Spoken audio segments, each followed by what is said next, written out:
It is hot and muggy out there, plus rain lately. Oh, It's super humid, hot, and ugly with rain.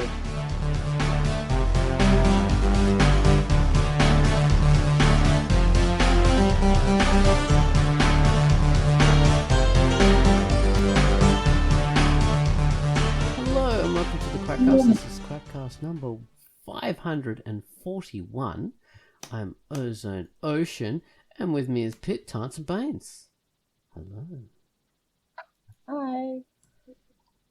Hello. This week it is the Hello. whole gang. Hello, hello. Sans, we had Amy on last week, and misjudged, I should say. She's not on this week. We have just the core group, and we're talking about masks. Masks. Tance says metaphorically we're all wearing them. That was her quote. She came up with that. That's she's a very smart lady. And we're talking about it because I have a fetish for git masks, and I'm telling everybody about it. So now you have to hear about it too. Pit is wearing her git Next mask week we'll right be now. talking about. Next week, what are we talking about, Baines? Too late. Sorry, the moment has passed. It's never What passed. you said. I'll get it in there somewhere else. But yeah, I don't really want to claim intelligence over the script Oh. someone else wrote. Just Damn it, Tance. Damn even it. for a joke. Alright, Tance refuses to plagiarize, even by proxy. You know, even if I make her plagiarize, she cannot do it. She's too honest. And... No plagiarizing. We hate it. We hate it. And she came up with that kind of expression too. That wasn't J.R. Tolkien. That's. I was going to share you now, just saying. So masks is the thing where we are talking about, and because in comics, more comic characters wear masks than any other in any other form of media. This has been researched by me. In my imagination, I've just pretended, but you know, it sounds pretty real. So there you go. This is comic characters wear more masks than any other characters in like books or movies or cartoons or plays. It's comic characters. They are they own the masks. But before we get into that, I've got to bring up the featured comic. I featured a comic this week, and it's called Erin's Space, which is a comic that Gumwallis gave us the theme to a while ago too, I think. Pretty sure. So, yeah, have a listen to me talking about Erin's Space now. Hello, I'm Ozone Ocean, and my featured comic for the week was Erin's Space. Waiting to meet at the arranged time for a date is such an awkward feeling. Apprehension, anxiety, and boredom all wrapped up together. Well, that's what Erin feels as she waits for the time to go and meet Rick in the shuttle bay of their spaceship, the Carnivorous Pigeon. They're a funny couple with some great banter, but you just know these two space troopers are going to get themselves into some big trouble if they're not careful, and neither of them are particularly careful. The art here is all in a friendly, chibi-inspired manga style. It's in grayscale or digital. The story is nice and slice of life. It's a sci-fi comedy. It's pretty good. Yeah, the art is quite simplified, but pleasant to look at and fun, and it expresses the comedy and joy that is inherent in the comic. So I hope you like it. I enjoyed it as a light little fun comedy without too much conflict or any serious stuff happening, just humour. So have a good read of Erin's Space. This is a comic by Pelter 8D, and it's rated T for teen. And that was our featured comic, Erin's Space, which is a fun little featured comic. Okay, next up we have our featured music. Gumwallis gave us a theme to a little comic called Generation Bad, which I think Kai featured a while ago. Generation Bad is a Really good looking comic. And the music itself is an epic entrance, striding into a grand hall, cloak billowing wide, regal, grand, huge, violins pacing out the rhythm, twin electric guitars, one threatening with a low, distant thunder growl, as the other soars and wheels high above. So take it away, Gunwallace, with the theme to Generation Bad.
Okay, we're back. That was our theme to Generation Bad.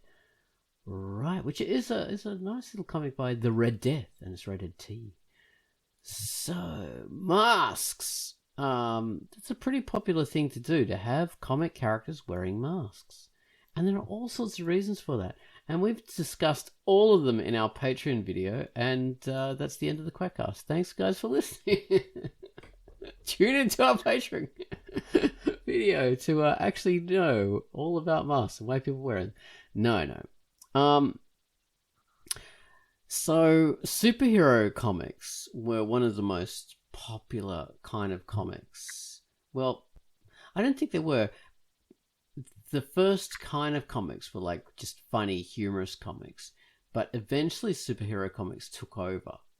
And that's why we have, that's what really carried comics through the terrible time of the Comics Code and gave us, our comics now. Yeah, Tance writes that was the Lone Ranger and Zorro, but those characters really had a big presence in the comic world too, actually. So I'm not sure that they started it, actually. They because even though they seem earlier because they're sort of set in the 19th century, they sort of came about around the same time as a lot of these other comic characters as well, which is interesting, especially the Lone Ranger. What decade would they have been? Well, 1930s, 1920s, that kind of stuff. 20s? Okay. Yeah, so I was always thinking that they were like, they were the first kind of masked hero characters, but they weren't. They were they're not as old as they appear, which is interesting. I think although Zorro was probably earlier than a lot of them, and that was created by a woman, I think. So yeah, special mention for Zorro for that.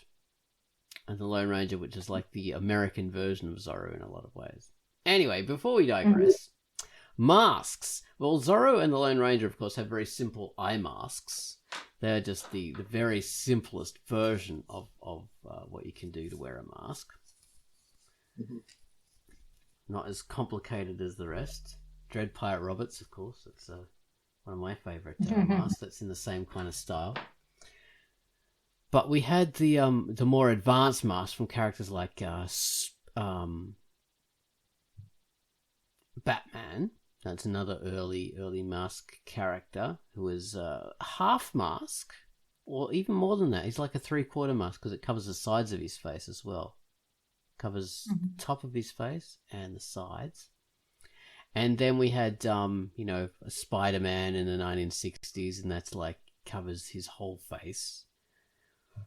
I could not say who was the first character Yeah. to cover their whole face, but I don't know. I don't know much about it either. I know there was a Marvel or Timely Comics. It was at the time, I think, Union Jack, I think, had a full face mask. Oh, there was also, and I don't know, I think that the first masked character, and don't, like this needs to be fact checked, but I think that the first masked character was the Scarlet Pimpernel. Definitely Yeah. wore a mask. That's Cool. very true. Maybe that one was one that created by a woman. I can't remember. It was apparently That one was definitely created by a woman. there. You go. That was the first mask character, and it was mask superhero. Well, sort of hero, and it was created by a woman. Yeah, not Zorro. I don't know who created Zorro, but yeah, I think a woman did write or draw Zorro, but I'm not sure if she created it. But yeah, well, there we are. The Scarlet Pimpernel. They seek him here. They seek him here. The damn Scarlet Pimpernel. They seek him everywhere. So Google, Google is saying that Zorro was created in 1919 by Johnston McCulley.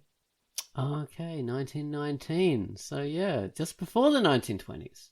Just before the 1920s. Yeah. Let's see the Scarlet Pimpernel and compare notes. All right, let's see. Come on, Google, tell us. So, it was created in 1905 by Baroness Orczy. Oh, really? 1905. So it was quite a bit later than you'd think, but yeah, still earlier than a lot of stuff. So it's 20th century character. But it looks like it may be the first one, or at least the first one that was sort of well known, I guess. So, and it was a masked hero, protector of the 1%. So.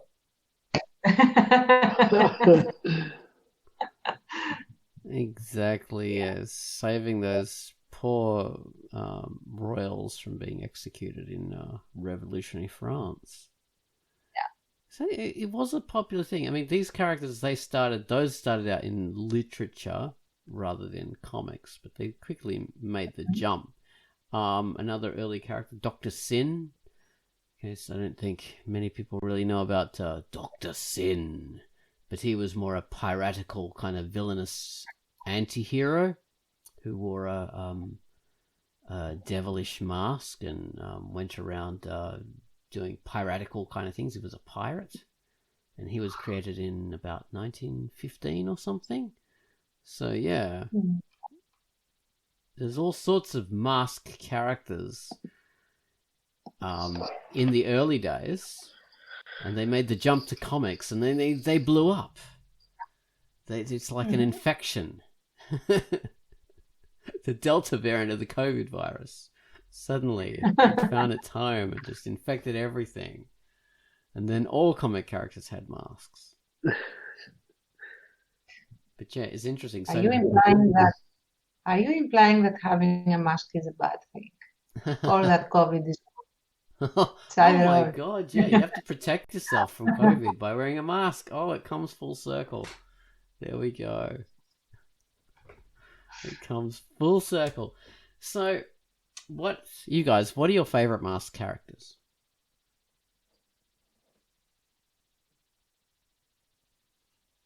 Oh, so many. Zorro, I would say. Oh, I love Zorro and his mask with the Spanish hat and everything. And this, yeah, I really like his style. His rapier. And, yeah, the entire thing, the whole, on the horse rises and it's the background of the sun setting and stuff. The whole romantic shebang, I guess. So I really like Zorro in general. I have always liked Zorro. Zorro rocks.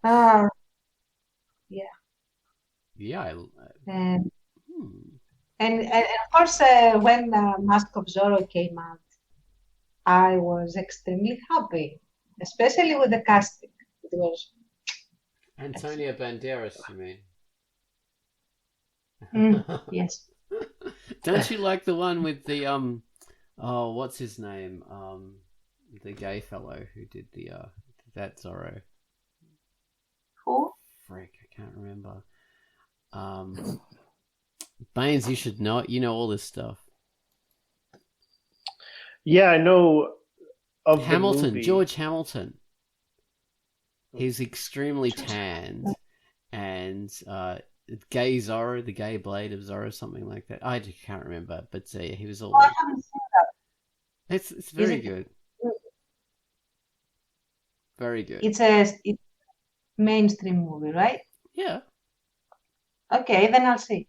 I haven't seen it. I didn't know it existed, so. Well, I still haven't seen the Johnny Depp version of The Lone Ranger. I have. Unfortunate movie, I would say. Unfortunate.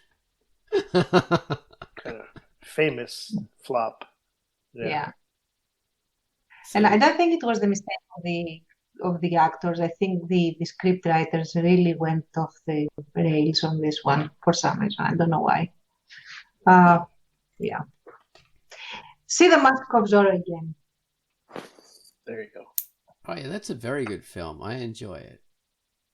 Yeah, who was the female? Oh, we won't get into that. But I think that so yeah, talking about masked characters. Who's your favorite, Baines? Come on, just pick one out of all. I can't just pick one. Could I pick like 3? You can pick 10. Okay, I had multiple characters who really I love the idea that they were wearing masks and the full face masks. I guess the mysteriousness of it or whatever, but I like Boba Fett a lot. Snake Eyes from G.I. Joe captured my imagination. And Jason from Friday the 13th. I loved it because of the mask, by and large. There's even a movie called, it's a bad movie called Mother's Day. I won't say bad movie, I'll say exploitation horror movie. But there was a dude on the cover, one of the guys had a full face mask, and I was like, I had to see that movie. I begged my mom to let me see this. Like this is a horrible exploitation horror movie. And because there's a dude in a face mask. But anyway, not my favorite. But I'd go Snake Eyes and Boba Fett, which later translated to The Mandalorian.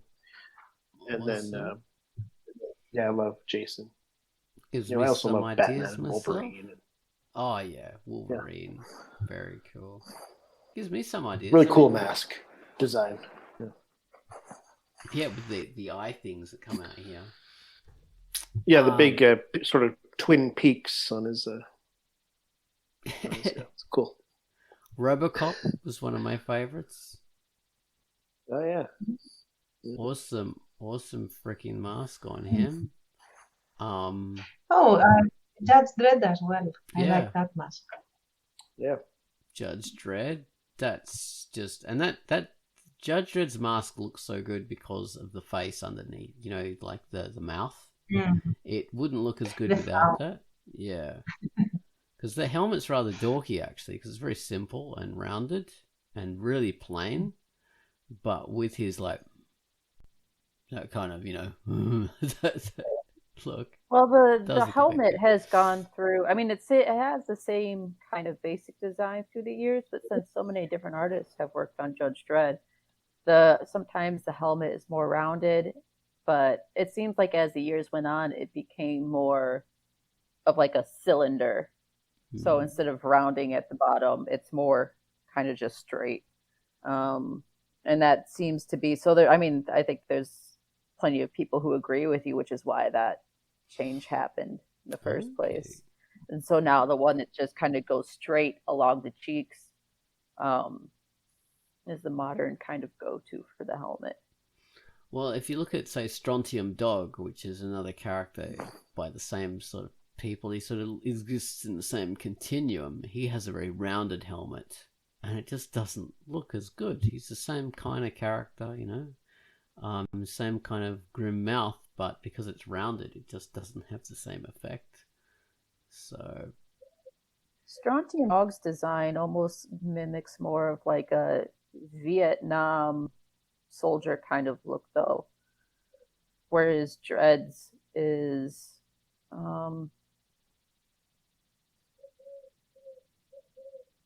yeah, I don't know where I was going with that, but I would try real hard.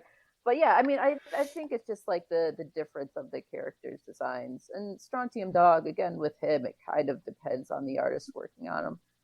Carlos Esquera, though, was really good at making those weird designs kind of mesh and come out well. Yeah. But mask wise, I don't know if I particularly have a favorite, but going back to the gimp suit thing, Martial Law has pretty much a full on kind of gimp suit getup, and it's meant to look very like authoritarian and over the top, and that kind of aesthetic. It's like if you took Judge Dredd and bumped him up to like 110, then you would get Martial Law.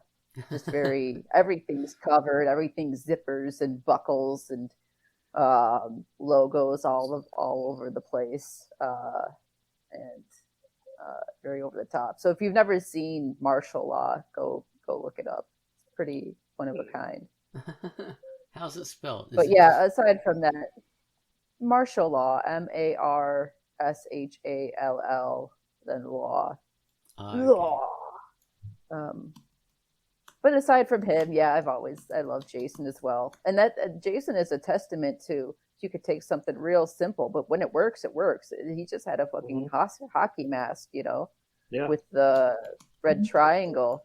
And then later movies almost kind of played with that because where you are in the franchise in terms of the timeline, you kind of tell by the mask and Jason's face, the state that Jason's in, but the mask, like, from, I don't remember if it was 4 or what, but he gets like the axe in the head at that one part. So from there on, the mask has this kind of divot at the top. And then I always get the parts mixed up. I don't even know why I try. I think it was part 6, either 5 or 6, when they have the fake Jason.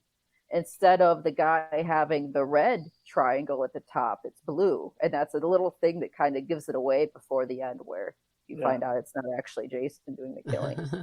But it's kind of a neat way that you can play with a concept like masks. Yeah. Yeah, you could have it was neat that they damage. kept the axe, like the axe gash in his mask. Yeah. They kept that history. Yeah. Oh, I remember one of my favorite mask characters was Shredder was pretty cool from the Teenage Mutant Ninja Turtles. Yeah. That was pretty cool. Oh yeah.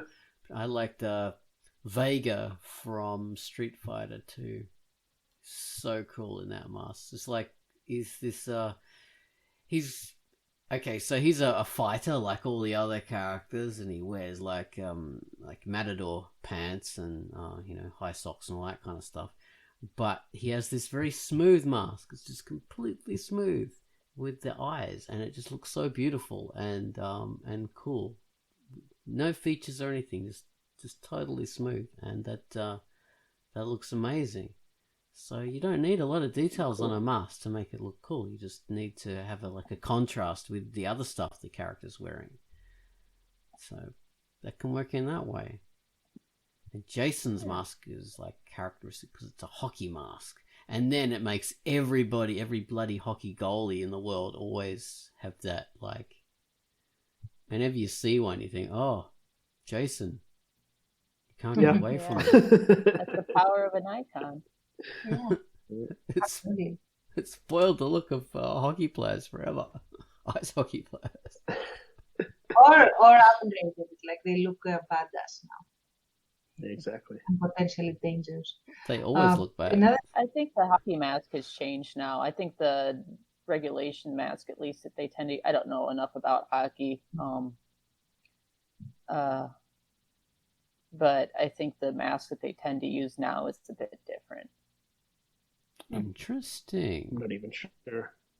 I generally really like the mask that looks sort of makeshift and like it is there in Zorro in a way. I mean, depending on the version of Zorro, because there are a lot of designs of his mask there, from the very small eyepiece to like a full skull cap sort of thing. And this bandana / mask skull cap thing is something that I really like. It was in Dread Pirate Roberts, in Princess Bride, and also in Daredevil, the series.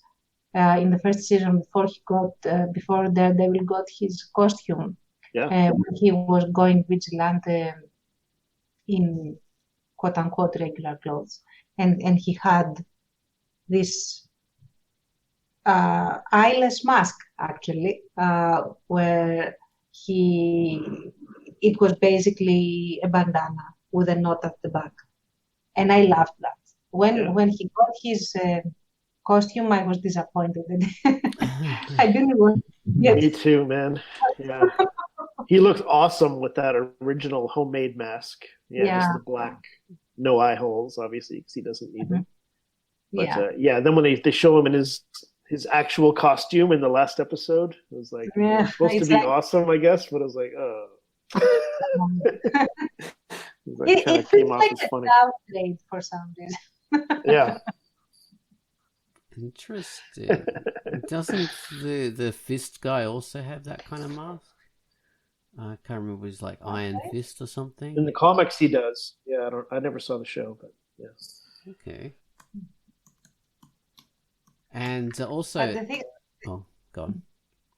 No, I just wanted to gush a little bit more about this type of mask, because why I like it, because it really defines the skull, but the knot and the edges of the cloth at the back still offer movement, like in the style more or less of a ponytail, and or even bonus points if you have hair coming out from underneath, but it is very secured because the mask is tight around the head and it flows all around. I really love this aesthetic. Yeah. That can look great. Yeah, if I had the time, I would make a short comic just to draw that sort of thing. Like, I really like it very much. So. Yeah. Yeah, the Iron Fist does have that kind of mask. Interesting. Okay, so it's a popular thing. I quite like, if we're talking about masks of comic characters, I quite like the one that the Green Arrow wears, not in the TV show, but the comic character, in the actual like paper comics, he wears his like Robin Hood hat and one of those kind of like just an eye mask, and it looks a lot more like striking and interesting than a full face mask would. So it's interesting how those masks that expose the face can look really cool. You wouldn't expect them to. You would expect them to look a bit dorky, but they. Yeah. I mean, in reality, they can look dorky. You add in the hat, and it's distinctive. So. Yeah, exactly. It's interesting. What about, say, Dr. Doom? Sure. He always wears this stupid man in the iron mask. So, oh my god, there's a character in a mask that was even before Scarlet Pimpernel, although not a very happy fellow. The man in the iron mask. Right. But yeah, that's what the what's his name, Doctor Doom wears, and it's obviously inspired by that. It's a steel mask that contains his face, and you're always wanting to know, what horrible disfigurement is underneath this covering. Probably a pimp. He was given a backstory where he was this very arrogant guy, very sort of in love with himself, narcissistic, brilliant, but had issues. And he seeking forbidden knowledge, he had a slight flaw. Somehow he got a slight flaw on his face, a scar.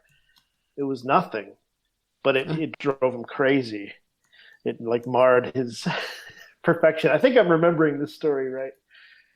And then eventually he like went and lived among these monks, and he got this like metal mask put on, and he made them put it on before it had cooled completely, like stuck it to his face, truly disfiguring himself. Yeah, it's horrific.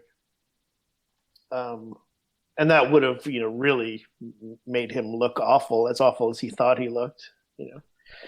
Assuming he survived, like that would be an invitation for infection right there. I don't know how believable that is. Yeah, you're right. When I say it out loud, but yeah. Well, there's also the Mask of the Red Death, which is an old. I always forget. Is it a Poe poem?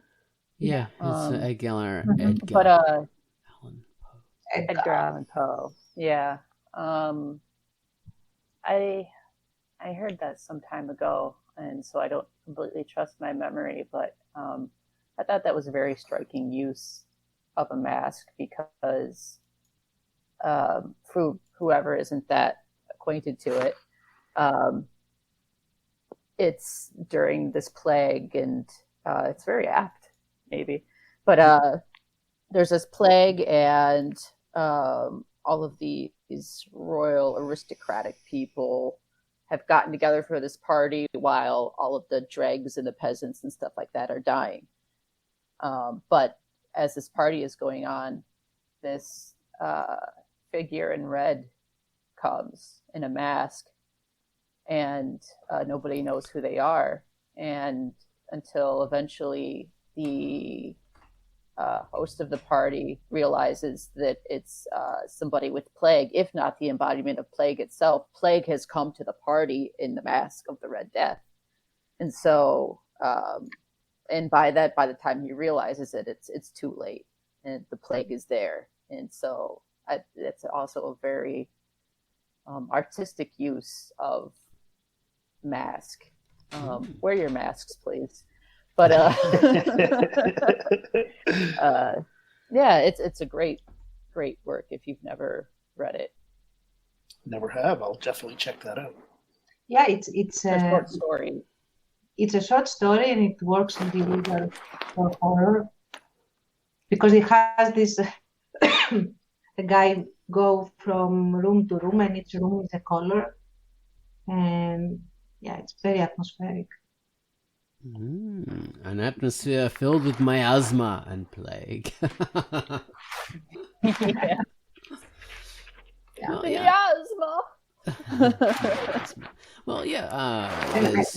There's of course the very popular idea of plague mask, which is a mythical thing. I mean, they never existed in reality in that form as they have been popularized with the bird beak, which comes from it actually comes from a parody cartoon produced like 100 years after plague masks ever existed, and that's where the bird mask thing comes from. And in reality, the plague doctors didn't wear structured bird masks. They wore a hood with eye holes and glass visors, and the bird thing, people had mistakenly thought it was a bird beak, was actually a long kind of like conical fabric thing on the front of the mask, stuffing in rags and nice smelling kind of things to block the miasma coming into the breathing of the doctor. But it didn't look anything like the stop rubbing yourself. it didn't look. Oh, I'm sorry. I think that's my headphone cord. Apologies. It didn't look anything like the what we have come to characterize as the plague mask with the beak. But nevertheless, that is a very striking image, and it does look very interesting. The beaked plague doctor. But speaking of, we also have it's not. I guess it's not considered a mask if it doesn't cover the eyes, but you could say that the very traditional spaghetti western style bandit bandana over half of the face is also covering the lower part of the face is also a sort of a mask. Yeah, very iconic as well. Of course, that is a mask. Just it doesn't have to just cover the eyes; it can cover the mouth as well. And that was an improvised kind of mask. Yeah, although characters didn't tend to always wear those very long, they only wore those for their breaking and entering, and then they rip them off. But yeah, those do look really cool. Well, The Shadow they wouldn't like sleep with character, them the on. Shadow had that. Baines, very good.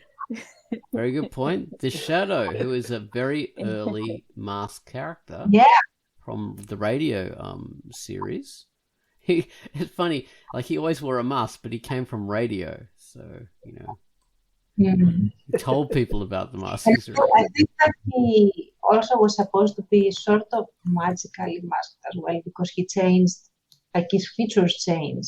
He becomes, I think, the Shadow or something like that. At least in the movie I had seen, which as a kid I really liked. Then I realized it was not that good. I don't know. He's easy to get confused with Darkman, who could change his features.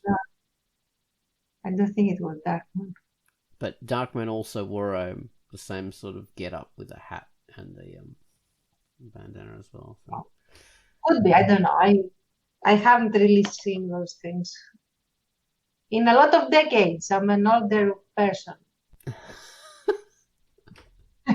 Says Tance, who looks like a frickin' teenager. She's wearing a mask. A mask of agelessness. Exactly. 13-year-old Tance. With a painting hanging in the closet. Oh, yes. Don't talk about that. The picture of Tancian Grey.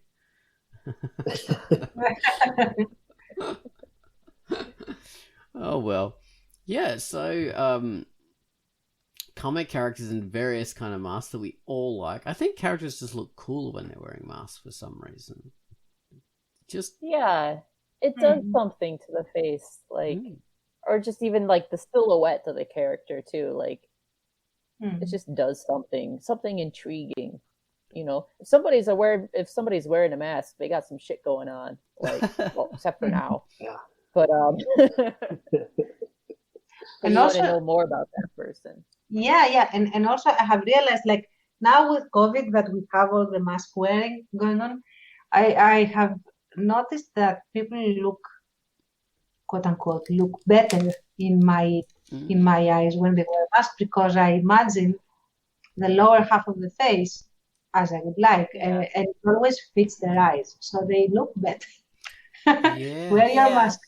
Good point. It improves how your much look. of the face can change when it if you just change the slightest thing on a face, the whole thing looks different sometimes. It's quite bizarre. So masks have that power. I mean, hence why people, there was the reputation, at least in the spaghetti westerns and stuff, that people would wear the bandana over the mouth and then go rob a bank, because if you change that much of a person's face, they become super hard to recognize, Yeah. I love it. But it is true. Yeah, it transforms them. I remember like watching The Mandalorian, and when you see him take off the mask, it's a huge disappointment. And I think that was probably the same for like at least 50% of people, because you imagine it being something way cooler. And you don't really necessarily know what this way cooler thing is. It's just cooler. Yeah. I also had I had this reaction when I remember myself like going into the cinema to watch Beauty and the Beast, like the cartoon. So that far back, and I loved the whole thing. I really liked the movie and everything, and I was super excited for the transformation in the end. And when we see him from the back, he has very nice back, and we see like him looking at his hands like this, and then he turns around, and there is this flurry of music of triumph, and I was like, Eh, Mr. Bland. I He's a little odd looking. I remember that too. Well, I liked how the Mandalorian looked when the mask came off, but I think that's because beforehand I was primed because I know what the actor looked like. Oh, mm. I So didn't. all during those scenes, all beforehand, like I was almost like imagining what he looked like under the mask anyway, and I always imagined that he looked like the actor. And I kind of like it that in the setting that it's in, especially being these desolate worlds and stuff, and it's got such a Western kind of vibe with, you know, all these little run-ins and stuff like that, the lawless area and stuff like that, and very bandit-esque, that I like that when the mask comes off, he almost looks like he could have been from that kind of world, you know? Yeah, cowboy Right. character. Yeah, well, he is like a Spanish descent, isn't he? So he has they were the first cowboys, gauchos, all that kind of stuff. So there you go. Well, what was I thinking of? A character who I like the mask of. Fuck, it's gone out of my Helmut? head. Hey? You liked Helmut. You like Helmut in his mask. Yeah, well, we haven't really got to see Helmut in his mask yet. Oh, Yeah. You've been able to I see it. know. Corinthian helmets. Those are the coolest battle helmets that Yeah. ever existed and will ever exist. There won't ever be a cooler helmet than a frickin' Corinthian helmet, because they're just glorious. A real one, not the one from the Spartans. They're beautiful. They have these pointy eyes and like a little Basically, an abstracted. What's that? Yeah, an abstracted, extremely extracted face. Yeah, these cheek Mhm. guards that come down like this on either side. A real Very good- streamlined. Yeah, Yeah. a bit It's almost penis-ish kind of elegant in a in way. the shape of the top part. You see dicks but- everywhere, though. Yeah. But How do you get that? Oh, they Like how? do have a like often the shape of, not all of them, but many of them have this like these lines that go up like that, and it's like, yeah, excuse the me. bell end. Yes, but that's not many of them. But anyway, they're topped off with this beautiful crest, and that sort of fixes them. But they are How the about best helmets. the mystery of the man in the iron mask? That has captured the imagination of a lot of comics as well. Mm. At least I remember that effect. And generally, the man in the iron mask and the idea of someone being basically trapped in a mask that they cannot get out of for various reasons. Oh, it's horrific. That's scary. Well, that plays into Yeah. what Pitt was talking about with her, well, not directly, indirectly. So Pitt was telling us about like bondage masks, and we were sort of talking about how they can be so restrictive and like nightmarishly restrictive. And it's the same thing with the man in the iron mask. There's a prison on his face, but those S&M masks are things people wear deliberately, and they are a prison. And yet, Yeah, some of them are built specifically for like sensory deprivation and stuff like that. They're meant to completely shut off your senses, and I mean to obstruct your senses. And this is some of them. There's all sorts, but and some of them even come with like locks and keys and stuff like that. And bang, dude, you're killing me. I'm sorry. Sorry, man. I was know you're trying. doing it. I'm I was so trying to sorry. gently set the cord down. It really was. But then holding it in the Sorry. air. I know you can't help it, man. I'm sorry. he's rubbing himself really. He's like speaking from within a GIMP mask right now. He's got his earbuds in the GIMP mask, and every time he moves, it's like. Exactly. Yeah. Trapped. But go ahead. I'm sorry. But yeah, I don't remember. Sensory deprivation that is voluntary, and it's That's what you're talking about. Oh yeah, yeah. Some of those masks are made to be so stifling and stuff like that, and it completely blocks out your senses and whatnot. I don't know. We just got on that. They're neat. They're neat. It's really surprising cool. because aesthetically, I find them so ugly. But that's Oh really? yeah, different. I see how you could. I see how you could. We have different associations with them. Maybe not that I have very many real life associations with them, but in full disclosure, like it's not even a sexual thing for me. I just really like the designs, and like I was telling you guys for the cast, it goes with this whole vibe that I'm going to go through and go for in the story and stuff. And but anyway, I won't get into that because it's all going to be abstract. Nobody's gonna. There's no way to talk about it. But what? No, continue. No, I have nothing else to continue. You go. Are you sure? Because I was going to go. I'm positive. You go. So I was going to say that in Putrid Mix, you have a masked character and it moves, but the mask is you can't see his eyes. Yeah, the mask is his hair. Yeah, and and again, that created recognizable silhouette for that character. Mm-hmm.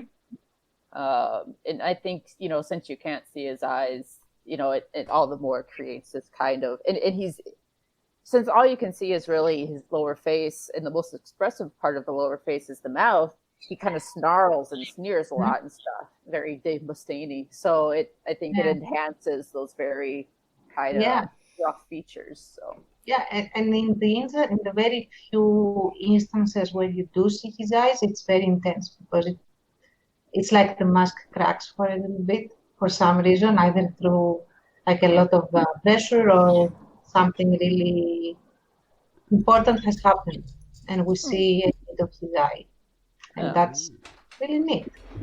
Thank you. Staring out at us. His bloodshot, beady eyes. Yeah, and in anime, a lot you have, this sort of thing where. Yeah. Right. For those who can't see it, she's got her hair in front of her face, kind of. Yeah, and it's sort of like this, and you always see half of the face, and the few times where you see all of the face, it's either got serious, or we have a reveal and we see what is being hidden underneath.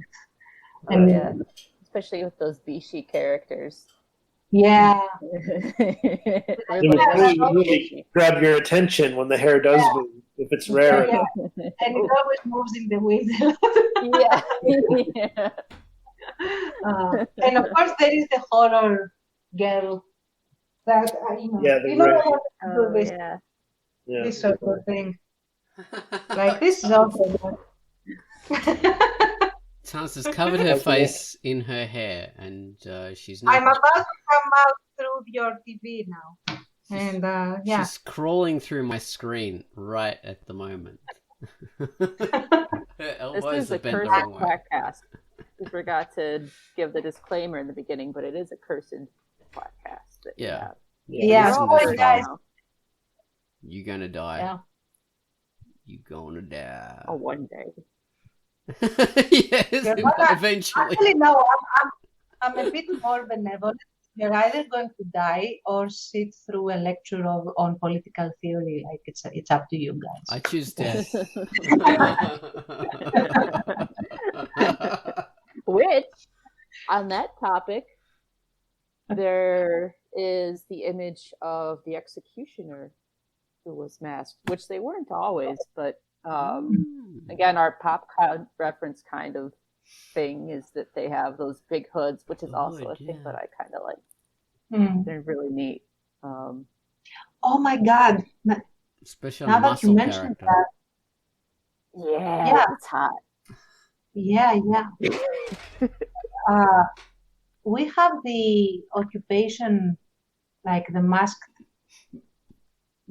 traitor sort of guy informant who goes into blocks and he points, and whoever he points at just gets shot immediately. So we, over here in Greece, we have that, like the mask. If someone is a mask, that's a very bad thing. And that actually, if you call someone that he comes from masks or something like that, you are going to be basically attacked. So, don't do that. But yeah, there's also that. And it's a very iconic image because it's almost a bit like a proto-Jason in the sense that it is a sack over the head with eyeballs, and that's it. Yeah. And I mean, for what they function as, because I imagine that is in use pretty much for the same reason as the executioner's mask is, the back in the day, at least back in old-timey France, the Revolution era France, I can't remember if they wore masks or not, but I know that being an executioner was something that was very socially frowned upon. It's one of those things that, it kind of sets your family up for life, but at the same time, they're social pariahs. And that would be the same thing, of course, if you have a traitor in a mask. And I imagine being the traitor in the mask is what's more dangerous, because I think it was mostly well known who the executioners were around that era in France. But I could be totally wrong, so I'm just going to shut my full mouth. But it's something that I've been interested in. Shut your full mouth. Shut your full mouth. But I do have the Samson. I always want to say Samson family diary here that I need to get to reading again. It's a very old book that I have, but it's basically the memoirs of lineage of executioners from France. And I haven't gotten that far into it yet, but right off the cuff, it's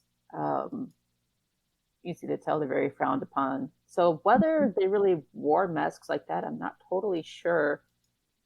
That I'd like to research that a little bit.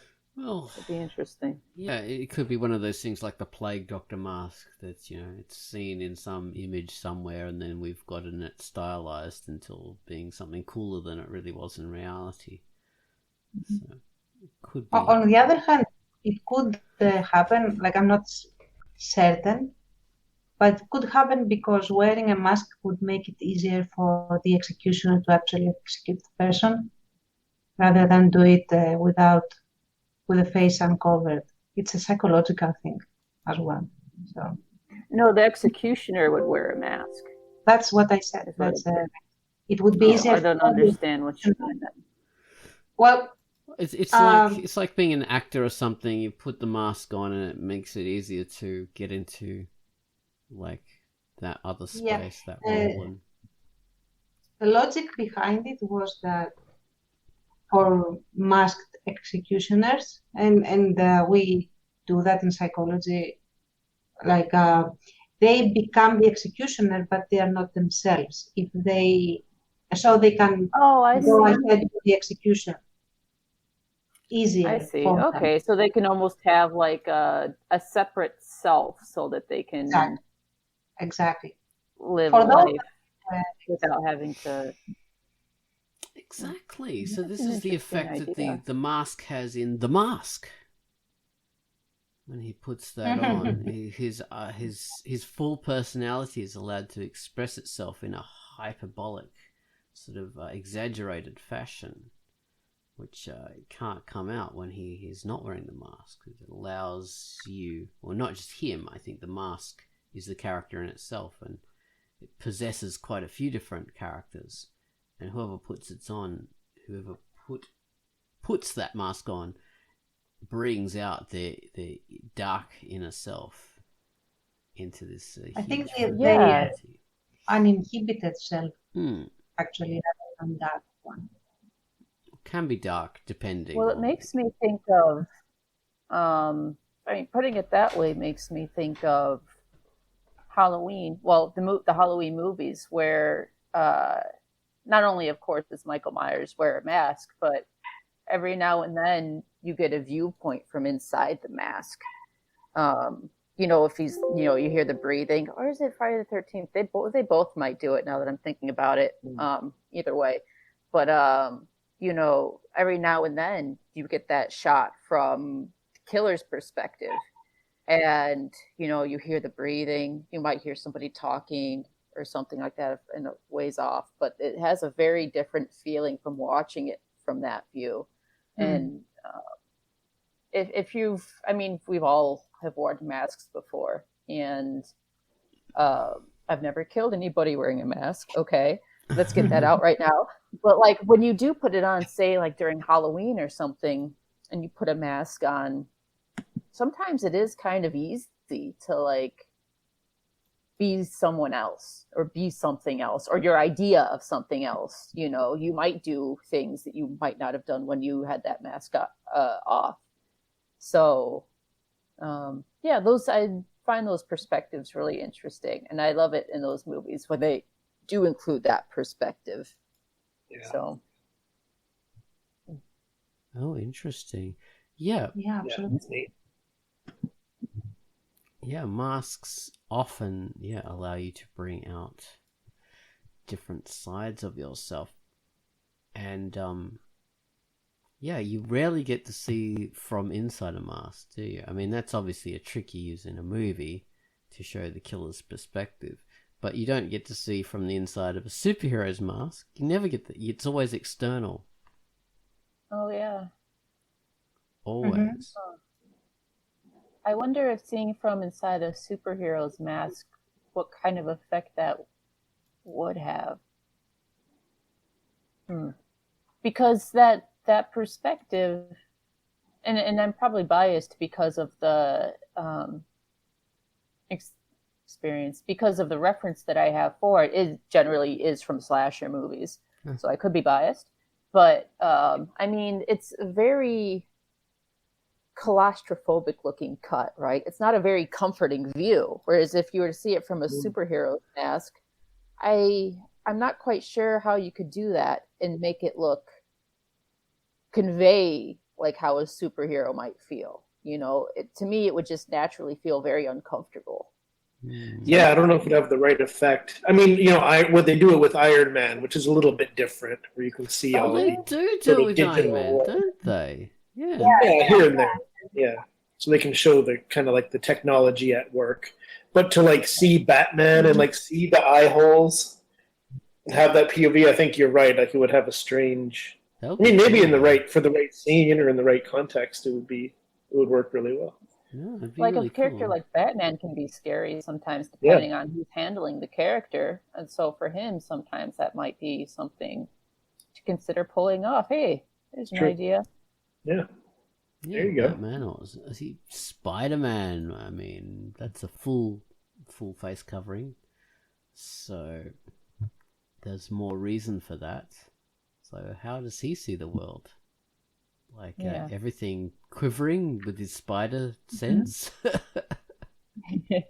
You see multiple images of the same thing, like a spider. Oh, well, spider has 8 eyes, yeah. So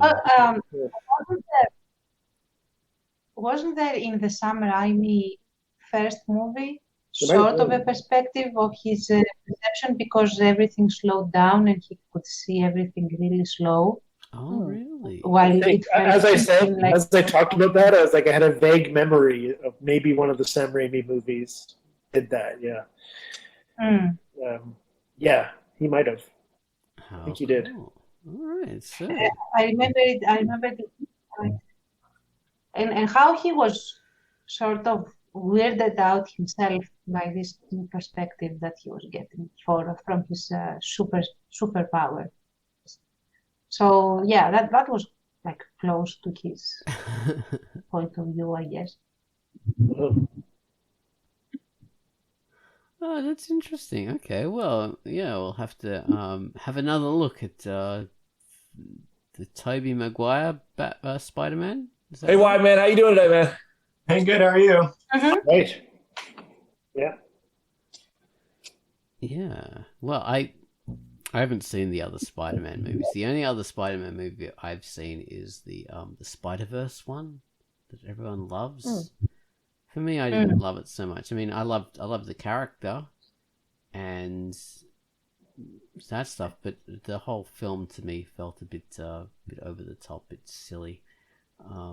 So yeah, that's my perspective on that particular. Always the contrarian, Oz. Always, yeah.